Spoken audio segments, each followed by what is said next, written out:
तो जो कहा था वही हुआ। खबर अभी अभी एक नई खबर आ रही है कि कुछ दिनों पहले वल्लभ भवन में जो आग लगी थी उसमें पटवारी की जांच रिपोर्ट जल गई है। ये केवल खबर है अभी। तो जिस दिन मुख्यमंत्री का इंटरव्यू आया था उससे 1 या 2 दिन पहले मैंने आरटीआई लगा दी थी। वो आरटीआई का रिप्लाई का टाइम भी होने वाला था 8 दिन के अंदर, 30 दिन होने वाले थे। उसी बीच मैं तो उसी का इंतज़ार कर रहा था। उसी बीच खबर ये आ रही है कि रिपोर्ट जल गई है और उसकी शायद कोई कॉपी भी ना हो। मैंने इसी दिन, जिस दिन ये रिपोर्ट आई थी उसी दिन बोल दिया था, और जिस दिन न्यूज़ आई थी कि आग लगी है उसी दिन मैंने उस पर कमेंट किया था कि कहीं इसमें जला तो नहीं दी गई है। ये घोटाला व्यापम से भी बड़ा घोटाला है। इसमें बड़े बड़े लोग शामिल हैं। अगर जांच ठीक से होती है, एसआईटी से होती है, सीबीआई से तो नहीं हो पाएगी, एसआईटी से जांच होती है तो सब पकड़े जाएंगे, बड़े बड़े लोग पकड़े जाएंगे, बड़े बड़े गिरोह इसमें हैं। मैं सेलेक्ट हुआ था, मेरे को जॉब नहीं लेना था, तो मैंने पहले दिन जिस दिन रिज़ल्ट आया था उसी दिन बोल दिया था कि मैं ज्वाइन नहीं करूँगा। मेरे पास ज्वाइनिंग का कॉल आया था 24 मार्च को।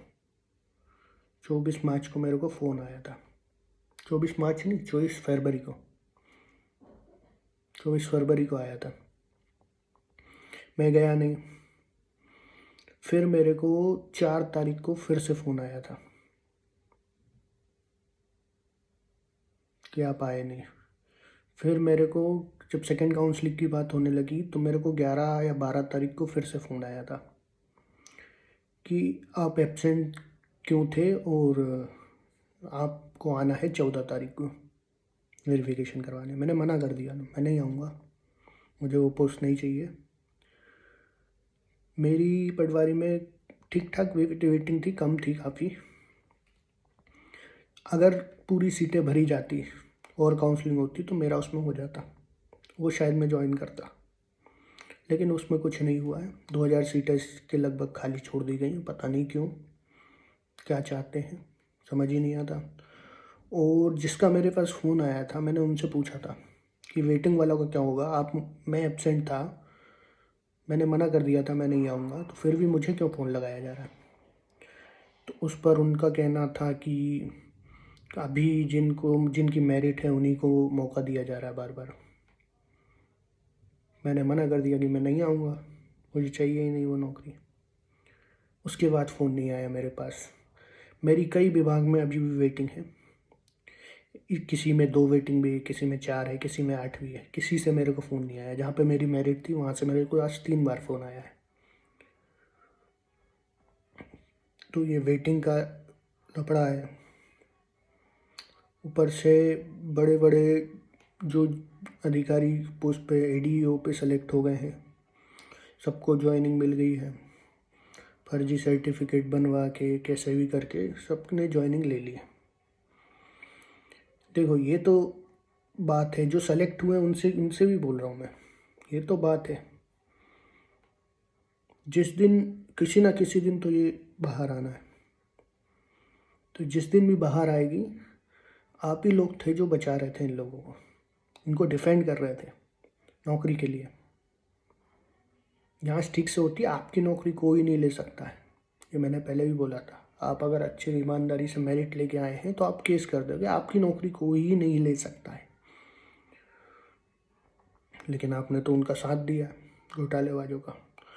अब अगर जांच होती है, कभी भी होगी, आज नहीं होती है, क्योंकि व्यापम कब हुआ था और कब तक उसकी जांच चली थी ये चीज़ आपको भी पता है।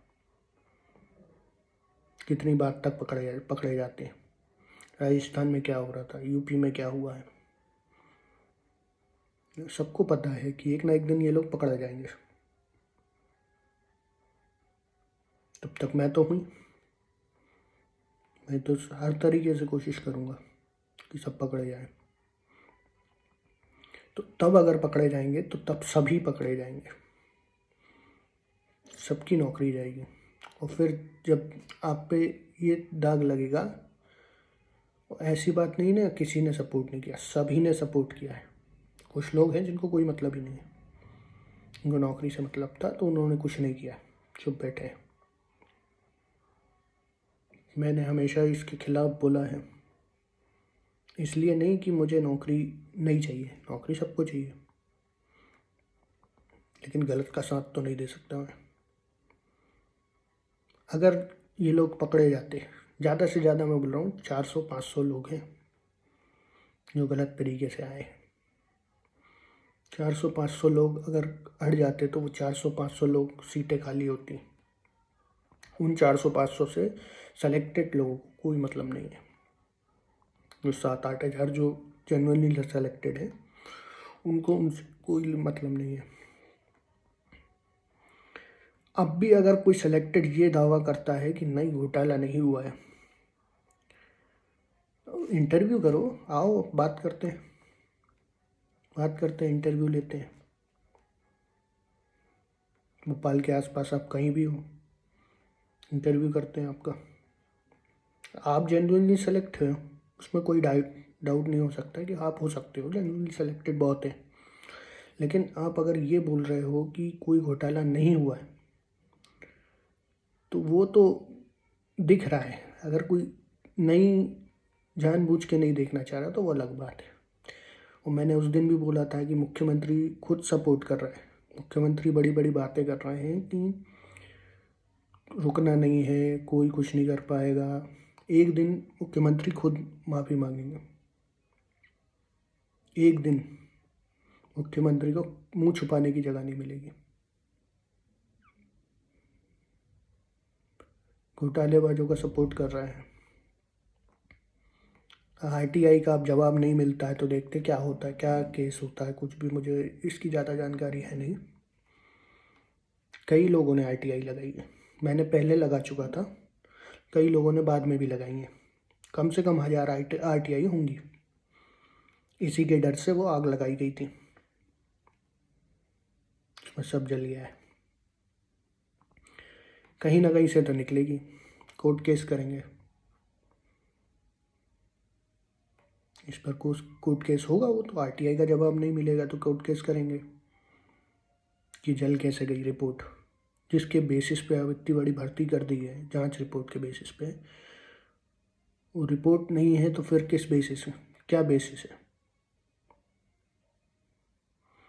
और जो लोग साथ वाले हैं मेरे, उनसे मैं यही बोलना चाह रहा हूँ कि ये लास्ट मौका है। अगर ये बात सच निकलती है कि ये जांच रिपोर्ट जला दी गई है, अगर ये बात सच निकलती है तो ये लास्ट मौका है सड़कों पे आने का।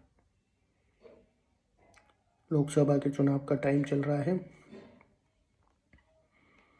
सरकार कुछ नहीं करना चाहती, इस बात पे दबाना चाहती। मामला दब गया था विधानसभा चुनाव में, लोकसभा चुनाव में भी दबाना चाहेगी। विपक्ष कुछ नहीं करता, विपक्ष तो बिल्कुल जैसी सरकार है वैसा विपक्ष है।